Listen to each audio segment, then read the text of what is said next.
Olá, pessoal! Dando continuidade ao nosso conteúdo de reações químicas, a nossa questão de hoje será como fazemos para representar uma reação química.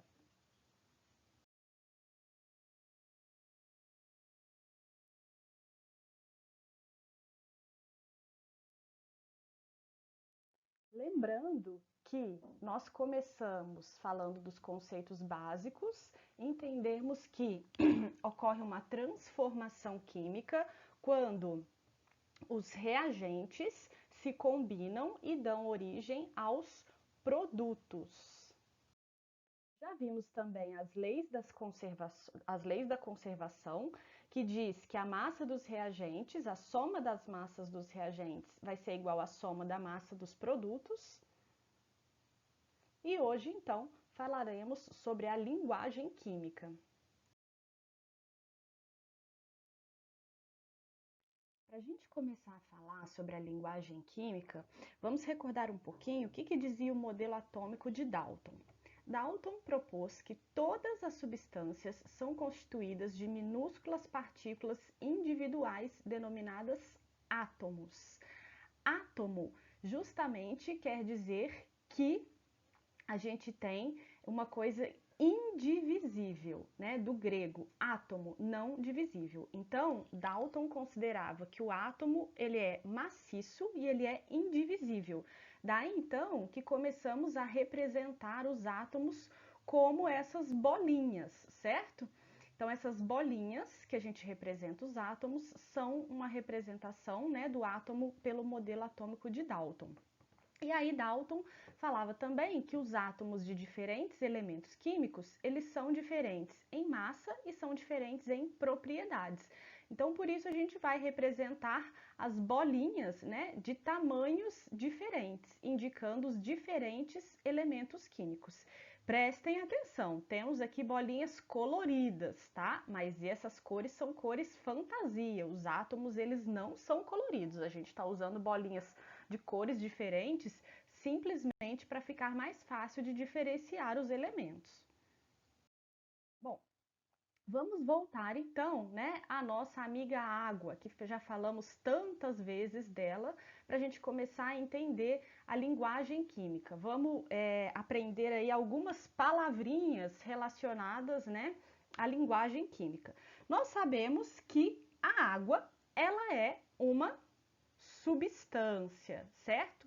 Se eu perguntar para você o que é a água, muitos com certeza vão me dizer que a água é H2O. O que quer dizer esse H2O? Esse H2O é a fórmula da água, tá?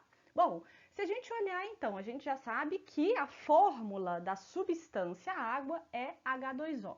Vamos olhar lá dentro do copo de água, né? Vamos passar aí para o mundo agora microscópico. O que a gente vê? A gente vê vários conjuntinhos de H2O.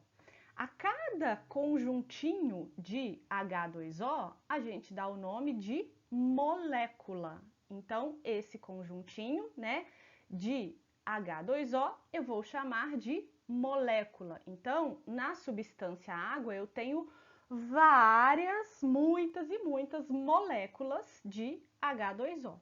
Muito bem, na molécula, a gente sabe que a gente tem 2 oxigênios e 2 hidrogênios, né? Cada, então, oxigênio e cada hidrogênio é chamado de átomo. Então, a molécula vai ser composta de átomos de hidrogênio e átomos de oxigênio. Hidrogênio e oxigênio, então, são os elementos químicos que compõem essa molécula. E vocês já sabem que o hidrogênio é representado pelo H e o oxigênio é representado pelo O. Esses são os símbolos químicos desses elementos químicos. Vamos falar então dos elementos químicos. Os elementos químicos, então, eles são conjuntos de átomos com características semelhantes, né? Futuramente vamos entender quais são essas características. E os elementos químicos são representados pelo símbolo químico. Onde a gente encontra esses elementos químicos? Na tabela periódica, né? Existem infinitos elementos químicos? Não, existem 118 elementos químicos, que são esses elementos que estão lá na tabela periódica. Bom, e aí se a gente olha de pertinho a tabela periódica, o que a gente vê, né? Dos símbolos, que o símbolo sempre vai começar com uma letra maiúscula para todos os elementos, tá? Então a primeira letra sempre vai ser uma letra maiúscula. Alguns, como o hidrogênio, o potássio, o carbono, o nitrogênio, o oxigênio, né? E vários outros, tem apenas uma letra, que é essa letra maiúscula. Mas temos aí alguns casos onde é necessário mais uma letra. E aí, se tivermos duas letras, a segunda letra será sempre uma letra minúscula. Bom, esses elementos químicos, então, eles podem se combinar, né, em várias possibilidades, formando as substâncias químicas. As substâncias químicas, já sabemos, né, que elas são representadas por uma fórmula química, como é o caso da água. A água representada por sua fórmula H2O. Vamos voltar nela então, né? Já sabemos isso. A água é H2O. O que é importante numa fórmula química? É importante que essa fórmula indique para a gente o quê? Quais os elementos químicos estão presentes nessa substância. E outra coisa importante é o número de átomos de cada elemento.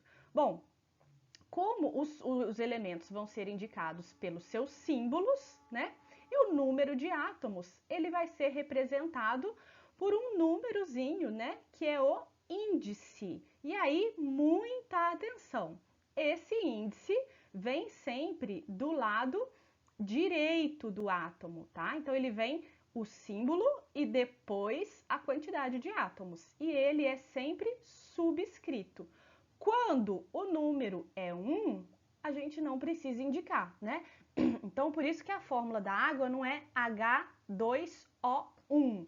Esse 1, né, tá subentendido, né, que a gente tem apenas um átomo. As substâncias, então, dependendo do tipo de elemento químico, né, que as compõem, podem ser divididas em substâncias simples e substâncias compostas.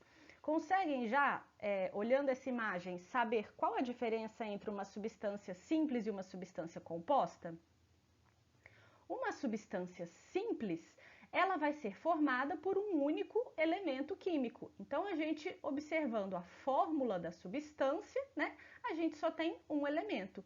O gás hidrogênio, o H2, é formado apenas por átomos do elemento químico hidrogênio. O gás nitrogênio, N2, formado apenas por átomos do elemento nitrogênio. Quantos? 2. O gás oxigênio, né? Prestem atenção, o gás que tem aí no ar que a gente respira, né?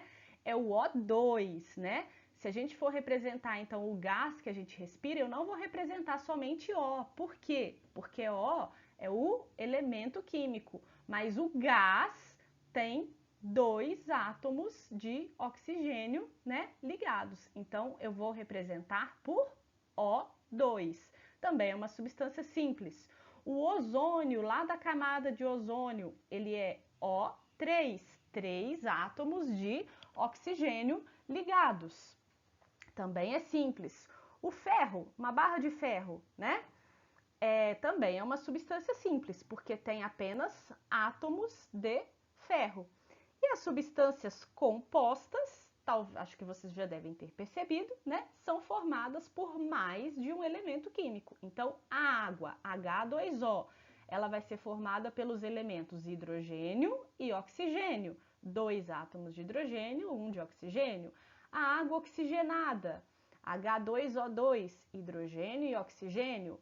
O etanol, o álcool lá do posto de gasolina, a fórmula dele, C2H6O, formado então por 3 elementos, carbono, hidrogênio e oxigênio. O cloreto de sódio, sal de cozinha, formado por 2 elementos, o sódio, Na, e o Cl, que é o cloro. E finalmente, então, agora a gente consegue, né, saber como que a gente representa as reações químicas. As reações químicas, elas vão ser representadas por uma equação química. Vamos voltar então lá na nossa reação química inicial.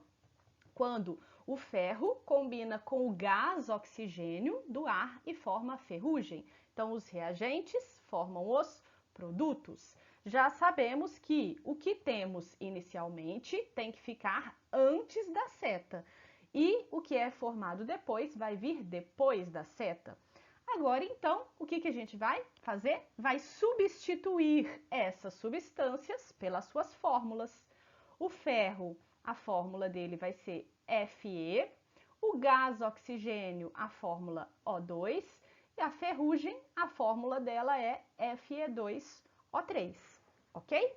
Bom, e aí, se vocês prestaram atenção lá nos nossos aprendizados anteriores, vocês já devem saber que em uma reação química os átomos não podem ser criados e nem destruídos.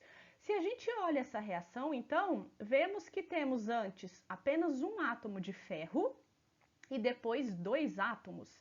Vemos que temos dois átomos de oxigênio e depois três átomos.